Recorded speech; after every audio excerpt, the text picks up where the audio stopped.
Hey, Mitch. Oh, hey Ed, how are you? Oh, yeah, great, great. I was just thinking about, wouldn't it be good if we could be, part of something, if I could have my thoughts could, actually do something, not just, what's the word? What am I trying to say? Like If I could, deeds, sorry? like deeds, deeds, not words, Yeah, deeds. exactly. And then I was thinking if I could only be part of something bigger, maybe something huge, something humongous, with a lot of power. Like mega, yeah, yeah, like Megaforce. Yeah, that's the word I'm thinking of. Megaforce. Yeah. Yeah, the movie Megaforce. It came out like in 1982 about the guys in the super elite squad of action dudes that save the world and things. That's why you're dressed like that, right? Never heard of it. And what do you mean? I always wear this. Oh, let's just start the show.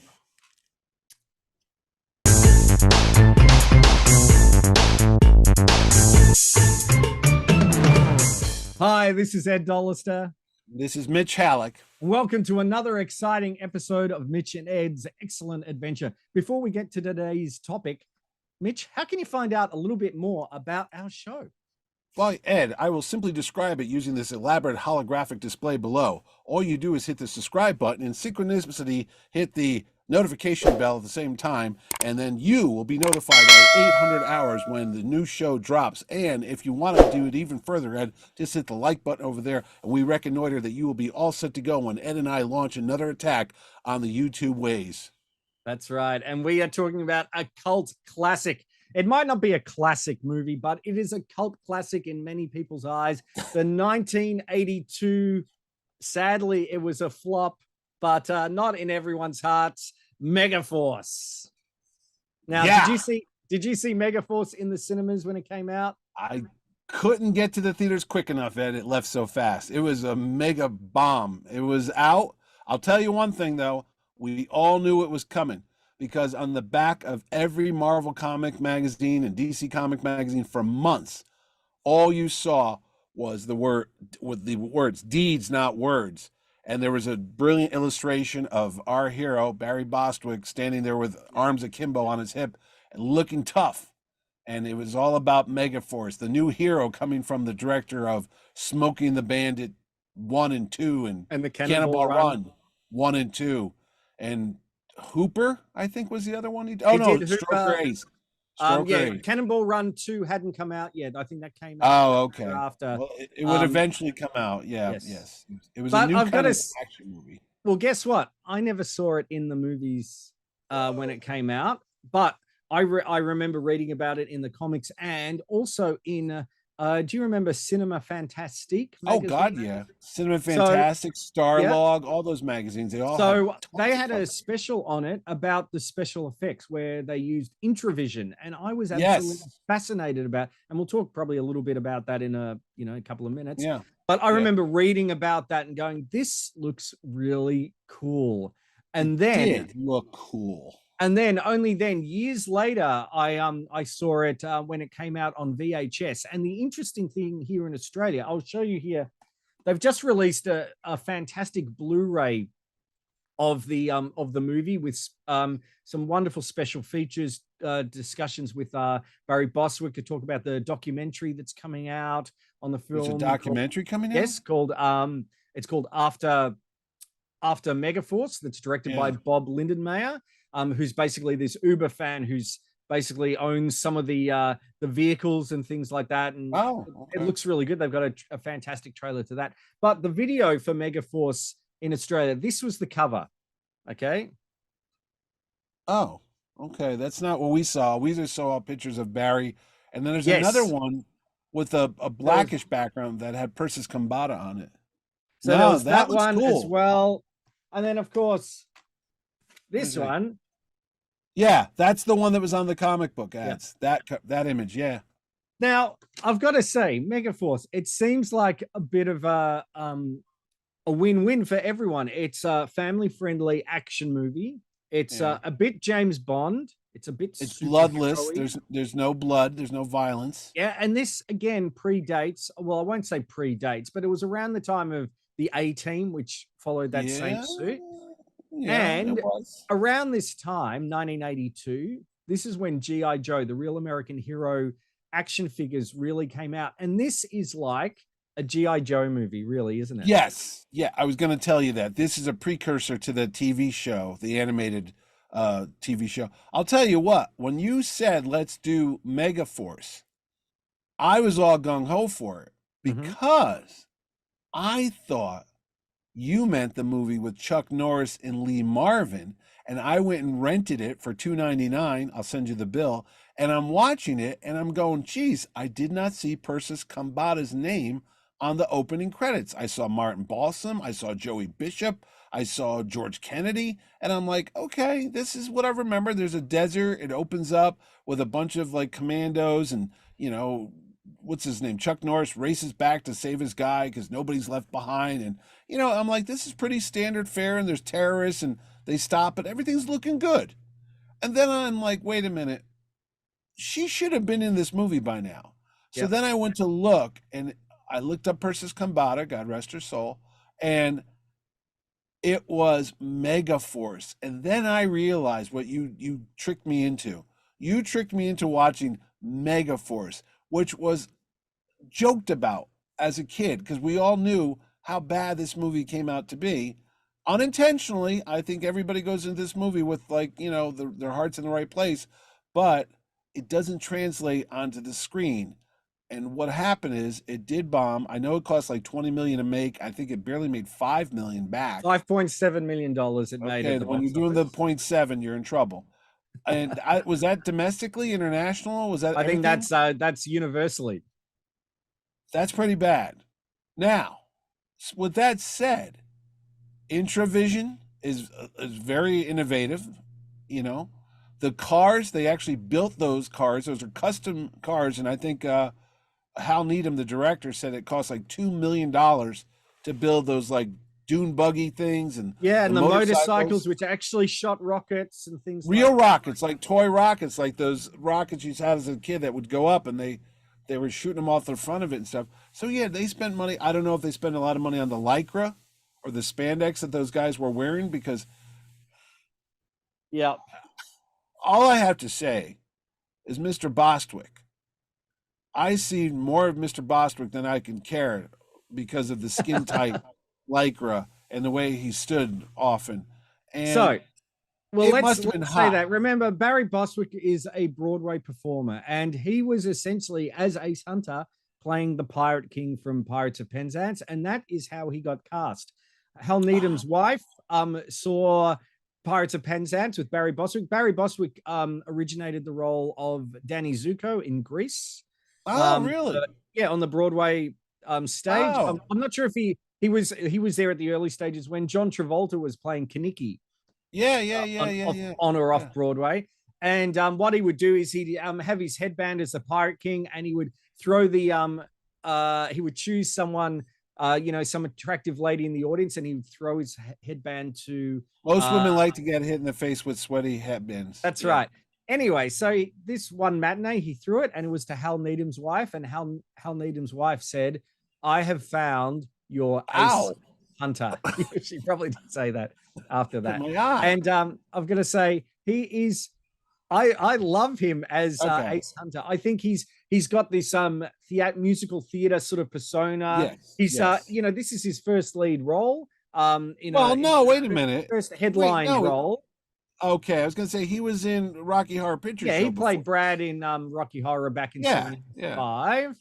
yeah. But Okay. he's a musical theater guy, so that's why he was very theatrical in all his moves. And he was basically a lot of them were making up the script as they go. Hal Needham, the ex stuntman director, they knew all the stunts, they knew exactly what they were going to do. The dialogue, not so much. They had an intention or they had an idea, and it was him, Michael Beck as well, who played Dallas. Yep. They were bringing up, making up a lot of the dialogue or workshopping it on the way there. I mean, who can forget? That's all Barry Bostwick, baby. That kiss. I don't think a screenwriter could have come up with that move. Let me just tell you something. Yes. Knowing that now, that explains a lot of what's going on in the movie, the confusion. Because let's back it up. It starts off with a prologue with a black screen and there's really red on black. It It's worked for hard to Blade Runner, same It year, worked for Blade. 1982. Funny that you say Blade Runner because the company that was involved with Blade Runner was also involved with this movie. I think so. I don't know, but all I know is I can somewhere tell you along that Intravision, who did the wonderful effects, they worked on The Fugitive for that bus jump with Harrison Ford jumping off well, the it bus worked well when in it was hit there. by the train. So Well, I'll tell you what. So it starts off with this introduction, like there has been rumor this super elite force of like soldiers of fortune and yada yada yada with high technology and everything. You all right there, Barry? sorry, just said All right. I love your roaster chicken, by the way, and you were great in The Gambler. Coward of the County is still one of my favorite songs, Mr. thank you. Rogers. I've got some paper here, but you know what? You got to really know how to fold them. So And how to hold them. yeah. Anyway, all And right, let's Ed, keep going. always know Let's when to keep walk going. away and know when to run. Don't make me count. Whatever you do, don't make me count because I'm scared of counting. I've often been known as the coward of the counting. But anyway, let's keep going. Well, Ed, We'll edit all that bit you out. picked a fine time to leave me, Lucille. Anyway, he was great. Back to the movie. So we open up with this car pulling up in the middle of the desert, and inside we find the ghost from the Ghost of Mrs. Muir TV show, And Edward Devon. Mulhare. And Devon from Knight Rider, of course, Edward Mulhare. Oh, well, yeah, but I always knew him as the ghost from Ghost of Mrs. Muir. as I used to Burn watch White. that. Yes. Is what who? As Burn White, the General Burn White. That's his name. Oh, that's his name in the movie. I was going to say, I Yes. think he was just called the Captain with No. Hope Lang and Charles Nelson Riley and those little kids and Oh. Scruffy, the dog. But anyway, he pulls up, and then who's with him? But Persis Kambata, who I knew as the Deltoid from Star Trek: The Motion Picture a couple years earlier. Except this time, this former Miss India was allowed to keep her luscious locks, and she had beautiful black hair. And she comes out in a dress, and they're in the middle of the desert. And lo and behold, a rattlesnake's creeping up on him, and then bang, it gets shot because out of nowhere, because no one notices anybody standing in a bleak, empty, vapid desert. Here comes Michael Beck from The Warriors. You know that film, if you remember that movie. Yes, also from what? From Xanadu. Oh God, yeah. How can I forget Xanadu? How can you forget Xanadu? And I also try. from Battle Truck. What? I'm sure he's in Battle Truck. And what the hell's Battle Truck? What is Battle Truck? He plays a role of Hunter. And I wonder if that's actually like a semi-fake sequel set in the future. I don't know what that is. You don't know what Battle Truck? Oh my! What we kind didn't of have show Battle are we Truck. running here? We didn't have Battle Truck in the United States. Well, it was called we called it Battle Truck. I don't know what it is. You're gonna have to look. I've never heard of that movie. So anyway, he shows up before all that. You get they kill the snake. Hang on, after the text, you see that you are in is it? Oh my gosh, I've forgotten the name. Gamibia. Gamibia. Where you see Henry Silva as Duke Ferreira blowing up this beautiful model of we forgot about the destruction of the models. Model work. Yeah. For the time, okay, look, this is obviously before CGI. This is before, high-techy stuff.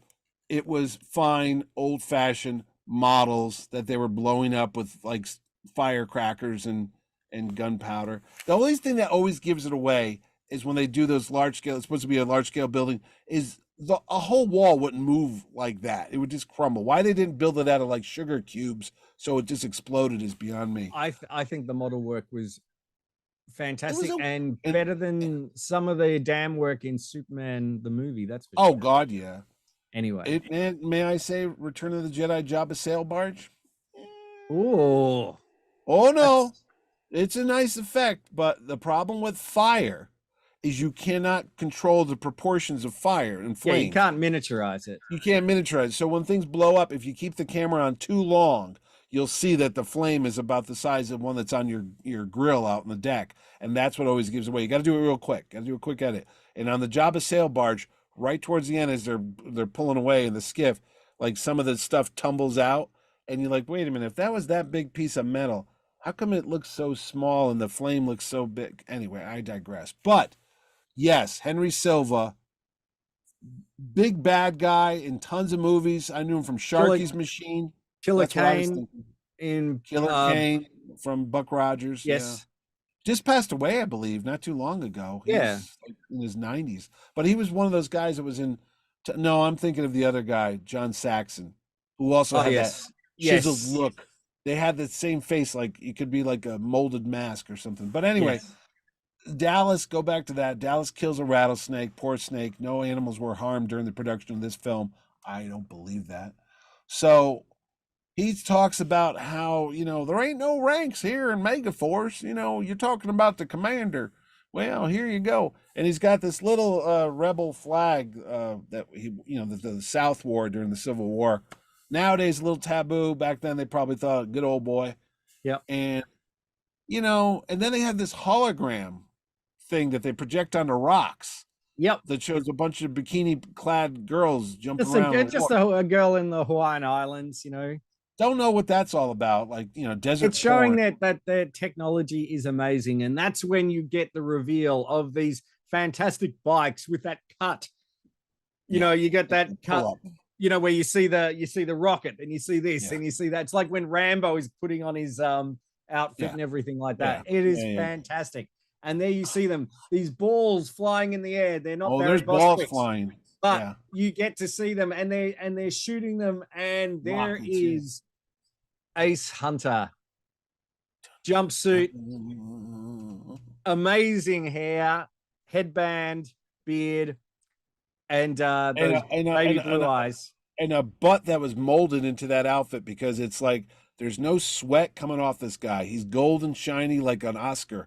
He just stands there, puts those hands on his hips, and you just know they had to do a lot of sound and dubbing work, because there was no way that thing didn't make crunching no, sound. there is a scene in now I think it's maybe when he's in his silver outfit, when they're doing the those backlit red, and they're sort of silhouetted, and you can hear it go. This is in Dolby in DTS. You can really. Oh wow, you're gonna get all that stuff.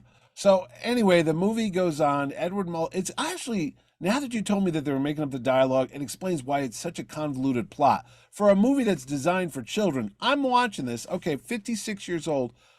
I don't know what the hell's going on at one point, because I'm like, wait, Mulhere's a general or something. He's gonna hire Megaforce because Silva is also like he's like the bad Megaforce mercenary, and he's working for the other country, and they can't do anything. They need to get him on the right side of the right side of the border, basically, so they can take him into custody.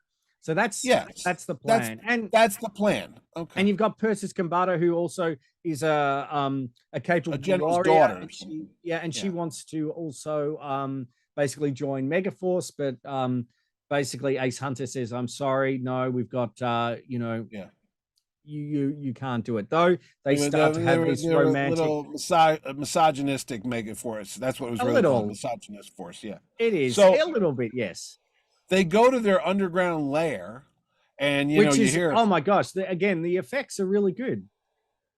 It's a big map painting, Ed, and he's like, this rivals the pyramids. It sure costs more money. Did it now? Did you have Israel's slaves build it for you? Is that what happened there, Megaforce? I wouldn't put it past Dallas. Racist little bastard. Anyway, the film's going on, and they get in like this bus, and you're going to tell me that's a cool effect? They just drove it off the mat, and you can just see it just like drive off into a tunnel. You need to see this Blu-ray version. It is great.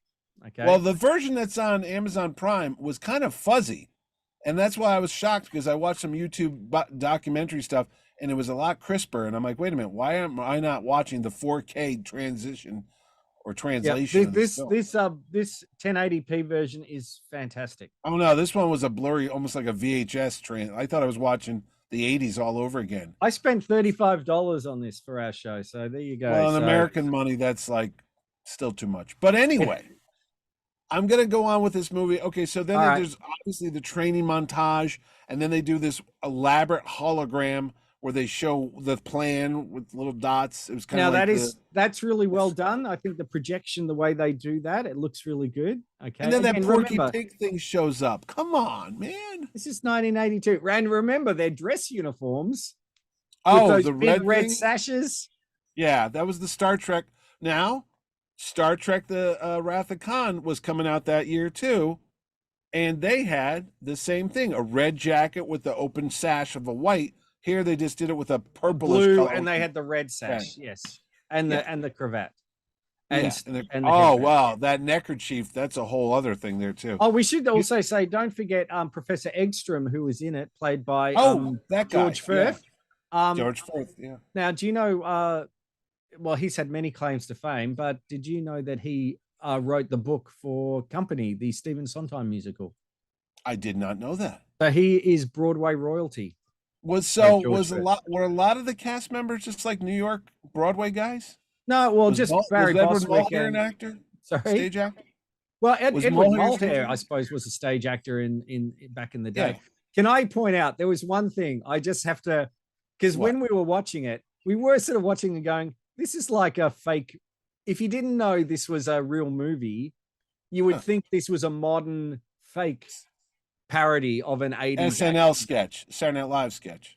you know, but funny. Yeah. Okay, because they're not really that funny. So, what? Well, that's my perspective. Okay, Anyway, oh no, so we're gonna so. but I'm just. can I I'm just gonna say pick on what? it. Go ahead, wait, go wait, ahead. wait. Defend it. What? Defend this movie. Okay, no, I just wanted to point out. I have to take a screenshot of it off the Blu-ray because it is so funny when you see them leaving, the planes leaving, the three fantastic planes, and you see Persis Kambata away there, and then the general, Edward. You talking about that helicopter? No. This is when they're taking off for that first mission, and then you see it, and then Edward Mulhare appears with wearing women's sunglasses.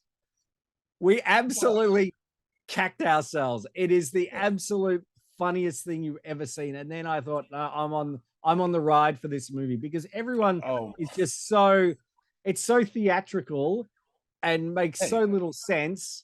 Yes. But everyone seems to be having fun. And how can you not have fun? Well, that's because there was a lot of cocaine back in the early 80s. There was no cocaine on this show. There was something going on in this movie because I don't know how. Do you know how hot this spandex is? It's kids, close your eyes. Don't look. This is not made for kids. It's okay. Anyway, so it goes on where they do this training mission, and then they have now, for some reason, to show that she's as tough as badass as the rest of the team, they decide to go skydiving. Yes. And the most blue screen skydiving effect I've seen since like Roger Moore jumped out of the thing with Jaws. And no, come on. Can I just say, hang on. All right. What? So the actual real skydiving is quite impressive, what they do and the camera work. And it is. The stunt work. Yeah. And again, this film, real skydive. Yeah, I know. This film is, it also wants to be a bit of a James Bond movie, I feel. Yeah. And they actually, during that love theme, when they're flying and everything like that, there's a link to Superman because they use the Zoptic effects that they used for Superman the movie. That was the same effects. Obviously not done as well as Superman flying, but they did use that. And they were going to have lyrics done to that, to the love theme to Megaforce. Yes, they were. And they actually were going to get I think it was Carly Simon to oh my, do the that lyrics. Would have cost money. That would have cost money. They didn't do it. Now, can I just say, while I'm thinking of song lyrics, let's not forget the awesome. No, I was gonna get to the soundtrack. Okay, all right. I just that's one of the pluses. But I'm gonna have a drink. This is itching me like you would not believe. Okay, all right, there you go, there, Mr. Bostwick. So anyway, Ace Hunter, when they're tumbling through and they do the close-ups and their blue screen and they're holding hands and the parachutes, and then they go on with the mission, and then they decide to do another training montage where they put her in this looked like a golf cart. and tank, and she's shooting like video games, like an arcade, and then she proves herself, and then they leave to go in this like cool looking helicopter, I guess. But then they have a dinner scene, and again, this might be made up dialogue too because it makes no sense whatsoever. I didn't bring my Zippo lighter, but he says, "Why do you hate?" Is it Duke? Is that Silva's name? Yeah, Duke Guerrera. Yeah, yeah. Why do you hate Guerrero so much? Well, because he stole my lighter. I don't know what the hell that's supposed to mean, but anyway, it's because they're fighting over a cigarette lighter. It's So it's what? hilarious. It's really It's really funny. It's insane. Okay, if you go and watching this movie, see that's the problem. You're going along as it's funny comedy. I'm going in as it was meant to be serious because I could picture myself being like, what, 82, about 14 years old, watching this, thinking it's a serious James Bond, epic movie. When is it supposed to be a parody? Is it supposed to be a It was cornball? supposed to be just a family friendly Yeah. good guys versus bad guys. And I think Well, again it got lost in there was ET, there was oh Tron, not that that did really, there was the thing, no, there was Star Trek 2, there was Blade Runner, there yeah. was what else was Oh, the 82? Rocky 1982 was a Rocky magic. 3, Yeah. 82? As No, that was 83. okay. No. Was Rocky 3 was 83. there was a Yeah, lot of it just got lost in the it did. shuffle. And I I'll think give you that. if I would have seen that as I was 12, okay, I Yeah. think I would have had more fun watching this than Blade Runner as a Oh 12-year-old. well, no, I'll give you that. Blade Runner was dark and depressing because I remember seeing that going, oh my god, I want to kill myself, and I don't even know why. But this And was, they had the things that could change color by, you touch them. I thought that was really cool. oh yeah, the camouflage effect on the Jeep or whatever you Yeah. call it. You cover it up and it turned the color, whatever. All right, so there's a big battle. I'll just go through it. There's no plot to this movie. They have a big explosions with tanks, and then the Megaforce shows up, and there's these giant C-45 Hercules aircraft that are amazingly filmed, like just Yeah. barely, Three 10 of feet them off they the have. ground. Three of them in formation. I'm like, and this is not, blue screen. This is real deal. So somehow they talked the government to loaning them these giant airplanes, these huge freaking planes, and it's amazing how they're flying so well. And then Megaforce has this battle, and they're fighting each other. But you got to say, when they do the rainbow smoke and they go Well, across the desert, I don't know what's going on at this point. I I'm think like, I think it's pretty progressive. You've got the gay pride, you've got the gay pride parachute of Ace Hunter. yeah. Yeah. Okay. You've got the Back gay then, pride. they just called it a rainbow colored parachute. All right. So I don't know, but you put a 2023 lens on. You put a 2023 hey, spin on it. Okay, that's sure. that's pretty progressive. And I'm sure Hunter swings both ways. Yeah, I'm sure Oh, I saw him swinging in that. I think he swings multiple ways. I mean, I think you don't can know what's tell going in that lycra anyway. So it Oh doesn't- yeah, but then the other thing, we got an international cast. We didn't even mention that. So you've Yes. got Persis Kambata, you've got Edward Mulhare, so Mulhare. you get the English, Yep. and then there's an Asian actor. He's one of the Megaforce team, and then there's like an Italian guy with a mustache. Like, hey, what's going on? I'm gonna go to the ghost. So I'm like, You've got the whatever. pilot who I've forgotten his name, Rob. I think it's Robert, who was played the doctor in Emergency. So he Oh was yeah, in. yeah. So he was Yes. there. You've Yeah. got a cameo by director Hal Needham, who was in the Hal Needham is like the control guy when he's like Yeah. launching, and I'm watching it going, that's Hal Needham. What's going on here? And I don't think he's billed in the credits with the No. cast, but I'm like, no, not just a little part. He's in the movie it's for a- it's 15 he did minutes. break. I think he broke his leg or He did. He did one of the his stunts leg. on the motorcycles, and he was laid up. So maybe that's they put him there. Don't spend any But, more money on this. But yeah, you've got But- a real international team. It is. It ends, and here's the funny thing about Megaforce and Hal Needham. Let's go. We didn't even talk about the history of this. When they made this movie, the idea of it, originally it was written to be a television show, like a pilot. And Needham comes on board and says, I think this could be bigger and more grand. Let's turn it into a movie. Wait, let's not turn it into one movie. Now, I've heard contradictory stories because he spoke to Starlog magazine back in the day, which was our internet. Mm-hmm. He says either it was going to be a 3 movies or a 4 movie series. and they wanted to introduce Ace Hunter and the Megaforce team, and it was going to be this international super commando squad that would go around the world and save us from the evil bad guys with this elaborate high-tech, trucks and motorcycles and helicopters and all that stuff. But you got to be good with the first one before you can do the multiple sequels. They had toys, the people from Mattel, they were making the cars. Mattel even designed the uniforms. That's why they look so much like a comic bookie, because they probably look good on action figures, but in reality, you're gonna get your ass sweating. I don't know. I think I look pretty good. Right there. Well, So anyway, lofty plans, elaborate delusions of grandeur, and then what happens? It comes out, and we all said it doesn't do well. But I got to tell you this, and I'm not, spoiler alert, if you've never seen Megaforce, you're lucky. The end of the movie, when the airplane's taken off and Barry Bostwick as Ace Hunter is still left behind and needs to get onto the plane, through the magic of his motorcycle, it suddenly sprouts wings, gets jets, and it flies in one of the worst blue screen effects I've ever seen in my life. And not only does this motorcycle defy aerodynamics by flying, he does a barrel roll. Okay. And then I'm going to tell you, he breaks the fourth wall, because I think even Barry Bostwick realized how ludicrous this was, because as he's doing that motorcycle, there's a look on his face when he looks right in the camera, and it's kind of like, oh my. And he just does the spin, and he comes on board the plane, credits roll.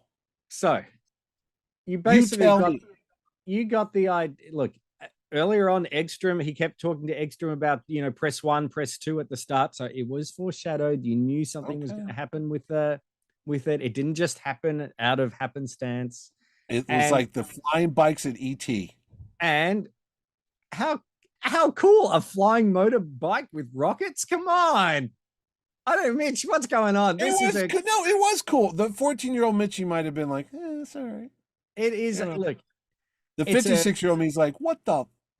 They were going to definitely make, I think, 3, and the second sequel was, the first sequel was going to be called, Deeds, Not Words. That was going to be the actual. I've heard that. Yeah, that's their tagline. Yeah. And again, they didn't make, you would think, we talk about merchandise. This seems like, they say toyetic. This seems like a perfect toyetic line. Well, Mattel made cars, but they only made about 6, I think. Sort of like Matchbox cars, or Mattel Hot Wheels cars. Hot Wheels, yeah. And they are worth quite a bit today. All right. Really? So yes, they are. You can't. The thing is, though, with Hot Wheels, what they often do is they reuse the models, and change the caps. So you can still get some of those vehicles, but not Megaforce ones for a lot cheaper. They were going to do action figures, but they didn't get beyond the prototype stage. No, there were some other Megaforce tie-ins. There was a video game. Not only was Atari.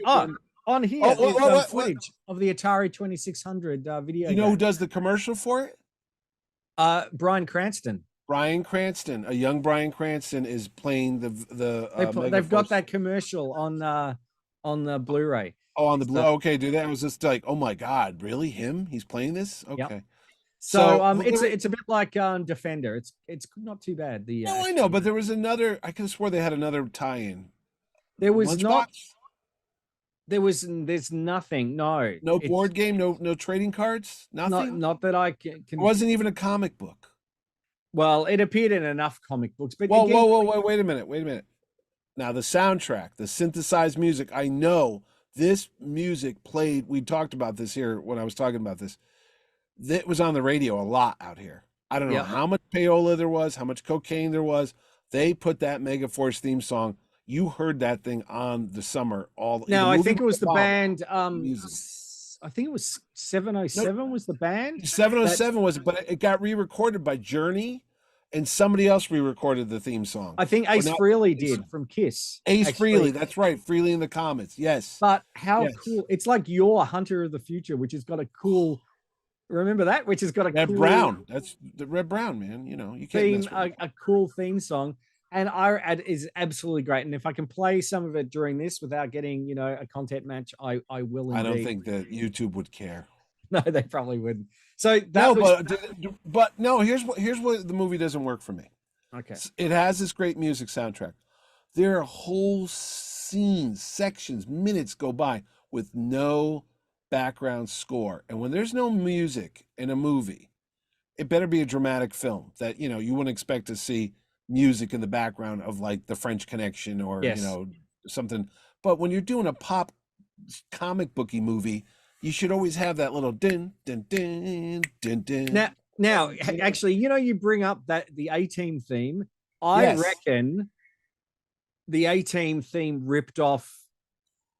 Shut up. No, listen. Just go. Just Mike Post never ripped off anybody. Okay, because there are elements of the A-Team theme in this score. No, the A-Team came out on Super Bowl Sunday, January 1983. Oh, This was 1982. You could be right.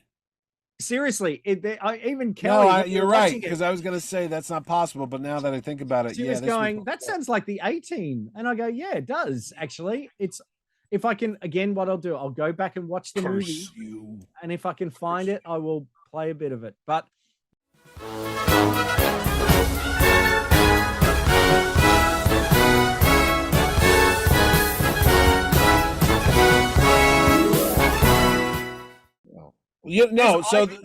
some of the other good things it had going for it.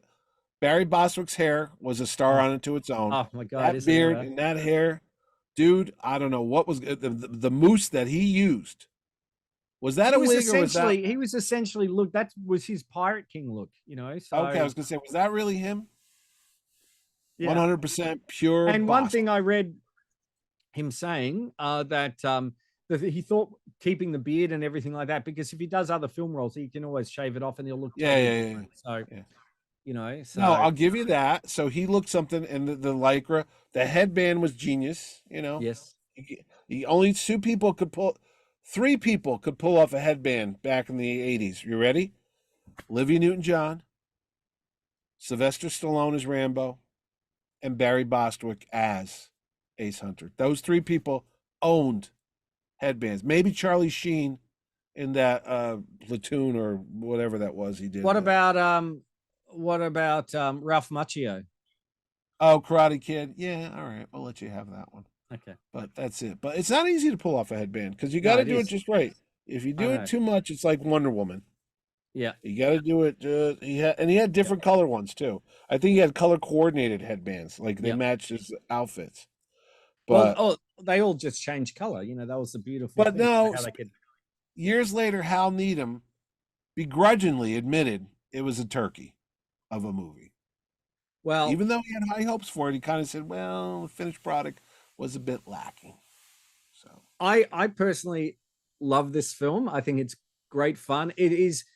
There's an element of the so bad it's good, I think, but I just like the I like the inventiveness of the visual effects. I think with that intravision where they could actually walk in front of and behind. Yeah, what was that? It was rear projection. It was rear and front projection. So they would make a model and then they would do it all. So the actors would. You know what? Actually, I was saying to Kelly, intravision is the precursor of the volume. The volume. I was just thinking. I knew you were going to say that. They used it on that. They used it on Outland with Sean Connery. Oh, I love that movie. That's what they used it on. We should do that. I like Outland. Yeah, that's High Noon in Space, really, isn't it? I know. I know. Anyway, this is crap on the desert. So yeah. Whatever. So I thought the visual effects were great. I do reckon you should get Barry Bostwick and Michael Beck. Well, Michael Beck is easily found all over the place around here. I think he still is in New York City because he's at a lot of local conventions with the Warriors because he was in that film. And obviously Monster Truck or whatever the hell you were talking about. Battle Truck.